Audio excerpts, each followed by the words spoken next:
कलावंत कट्ट्याच्या सभासदांचं आणि त्या लोकांचं खूप कौतुक वाटतं आहे की जनजागृतीकरता ही चळवळ त्यांनी सुरू केली. कारण एक आवाज पुरेसा नाही आहे, आपला आवाज पण ऐकायला गेला पाहिजे. कारण सध्या हे डीजेच्या ह्याच्यात आवाज कुणाचा याच्यातच सगळे अडकलेत आणि आमचे बारीक आवाज पोचत नव्हते. आपण फक्त वयस्क मंडळी किंवा आजारी किंवा लहान मुलं असा विचार करतो. हे सगळ्यांच्या कानावर परिणाम करणारी गोष्ट आहे. 35 तास मिरवणूक चालली.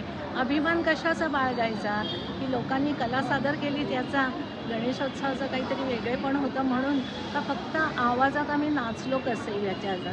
म्हणजे त्या गणेशोत्सवाचं दिशा पण बदलायला लागली. मागील वर्षामध्ये मी हरित क्रांती याचा जो लवाद आहे वेस्ट झोन पुण्यामध्येच आहे त्याचं ऑफिस, तिकडे पुण्याच्या संदर्भामध्ये केस दाखल केली होती.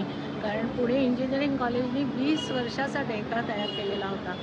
सुदैवाने तो दिला आम्हाला आणि त्यांना आम्ही कोर्टाला दाखवू शकलो की काय स्थिती आहे म्हणून. मागच्या वर्षी कोर्टाने अतिशय सुंदर निर्देश दिले होते की गणेशोत्सव कशाप्रकारे असावा, किती स्पीकर्स असावे, कशा आहेत. दुर्दैवाने त्याची दखल नीट घेतली नाही, मग त्याच्याकडे बघण्याचा दृष्टिकोन चुकला.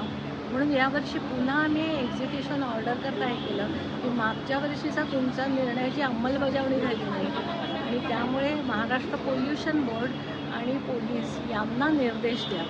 आणि याही वर्षाने तातडीने कोर्टाने ती दखल घेतली, अतिशय चांगल्या प्रकारे निर्देश दिले. त्या ठिकाणी ते सगळे हो म्हणतात. म्हणजे आज आता 4 आठवड्यामध्ये या दोन्ही डिपार्टमेंटना डेटा सबमिट करायचा आहे आणि माझी खात्री आहे ते टाळाटाळ करतील, देणार नाहीत, सांगतील आमचं काम झालं नाही आहे. कारण प्रकरण हाताबाहेर गेलेलं आहे. वस्तुस्थिती अशी आहे, त्यांना हाताळता नाही आलं आणि आता त्यामुळे आम्ही सगळ्यांनी सांगायचं ठरवलं आहे, बास करा आणि थांबा.